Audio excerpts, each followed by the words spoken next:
back at Poppy's house. Glad you stopped by, because today we're kicking off our Thanksgiving recipe preparedness boot camp, and I'm starting with pie crust because I'm going to be making about 4 or 5 different pies over the course of the next few days, and I want to make sure that you're absolutely ready. And you don't have to be afraid of pie crust, because pie crust is not that difficult. The things you have to remember about pie crust: you don't want to work it too hard or it'll become tough. You always throw in a splash of vinegar so it keeps that wheat from becoming so glutinous, and you always want to just remember folding it in on itself rather than trying to knead it. We're not making bread, we're actually making something that we want to be kind of light and flaky and to bake up good.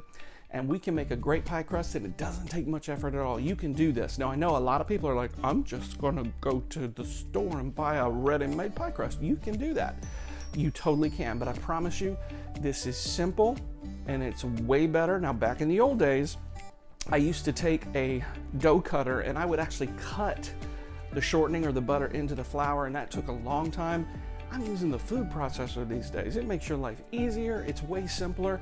And so we'll come back and look at ingredients in just a moment, and I'll get you started. We'll look at it.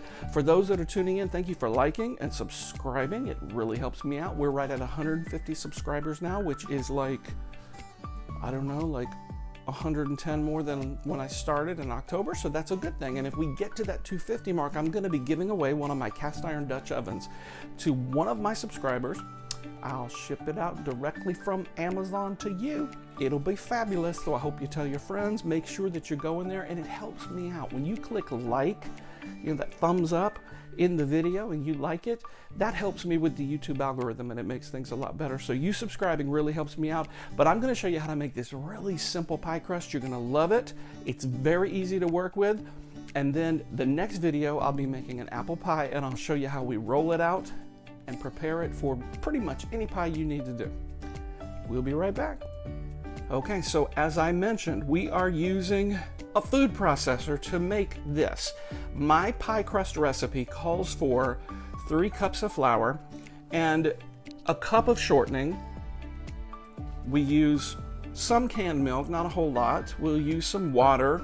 We have white vinegar right back there in the back, and that's really important. We also use a little bit of sugar, a little bit of salt, just to kind of add some complexity to it, and we'll come back and I'll show you exactly how we put this together. Okay, so the first thing we're going to do is put 3 cups of all-purpose flour into the food processor. Now don't get too crazy with it. I will tell you this, my recommendation whenever you're doing baking, you want to be as precise as possible. So I don't tend to scoop into the flour bag. I'll use a spoon and spoon it into the measuring cup, and then, just gently shake it down so that you actually have a true measure of what you're dealing with. So then to that, we need to add about 3 teaspoons of salt, okay? You think salt in a pie crust? Yes, you want the complexity of salt in any dessert. It does not matter how sweet it is or what it's supposed to look like. At the end, you want that salt because it's going to balance out that sweetness, and it's going to give it a little more complexity. The recipe also calls for a 1/4 cup sugar, so we're going to put that in. Now at that point, what we do is we're going to close the food processor, and we're just going to pulse it.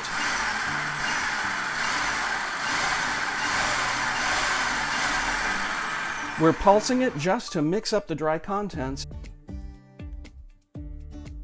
Now, as I mentioned before, I usually use a large bowl and a dough cutter like this to actually cut the shortening into the flour.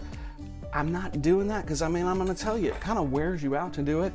This is so much simpler, and it makes making a pie crust simpler. Basically, what I do is, the recipe calls for a cup of shortening, and I am just using these pre-made sticks of Crisco that you can buy in the store. 1 stick is a cup. And I mix in. We're going to do this. When you're making any kind of a crust like this, a tart crust or a pie crust like this, basically what you want to get is coarse crumbs, and the dough will mix in. Now, you can use the butter flavored Crisco. Most of the time I like to let the pie speak for itself, so I use plain, but this is the same thing. So what we'll do is we'll pulse.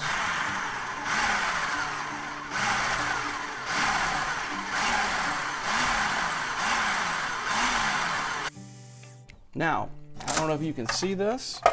I don't want to move it too far, but basically what we've done is we have cut that Crisco into the flour, and it took a fraction of the time that I would have spent with a dough cutter in a bowl. So now we're going to close this back up. So the recipe calls for, if I can find a can opener, that would be good. Never have what I need.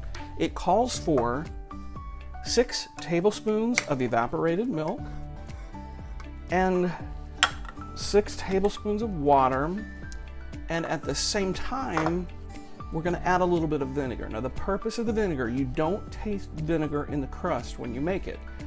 It will keep the crust from turning kind of gray if it sits in the fridge for too long.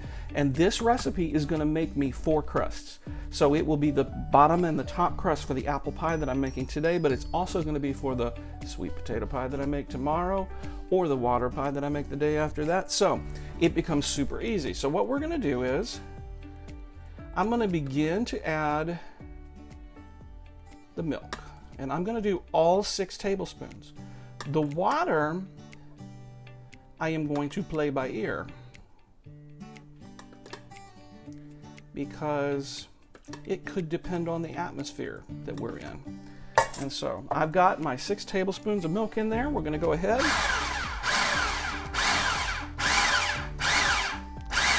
This will start to integrate. You'll see that beginning to collect. You don't want to overwork a dough. You overwork the dough, it becomes a little goofy. So that milk is in. Now the first thing that I'm going to do, I'm going to go ahead and add a little bit of vinegar.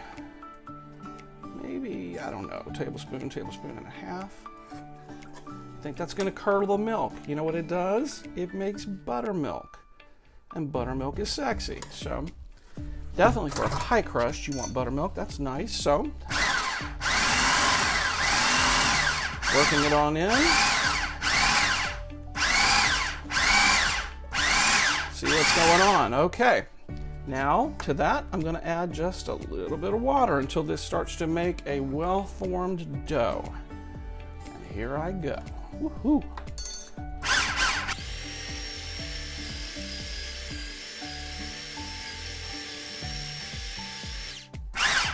Now, I'm going to be honest with you, that doesn't look like it's going to need all 6 of those tablespoons. And so what we're going to do is we're going to open it up and we're going to take a gander. Now that dough feels pretty nice, actually. It's a little sticky. I might try to work in a little bit of flour just so it's not quite so sticky. You don't want a dough that is too sticky, mind you, okay?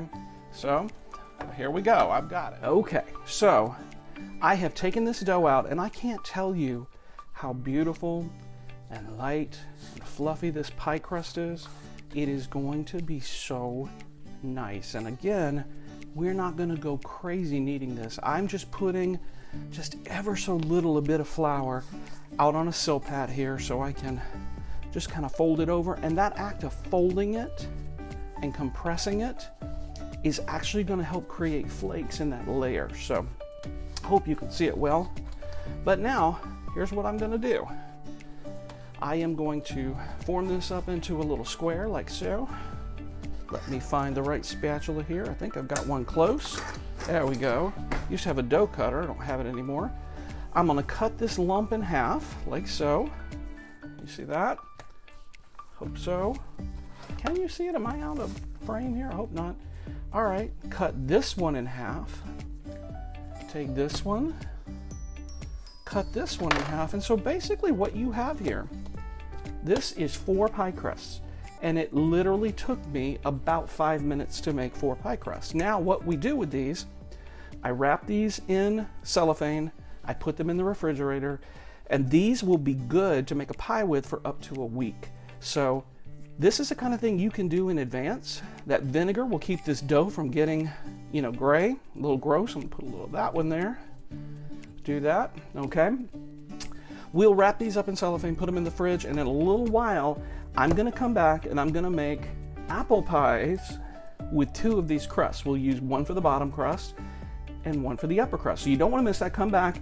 I'll make sure you see the whole process and you'll be ready if you decide to make an apple pie for Thanksgiving. Okay, so now I hope you saw how easy that was. It was super simple.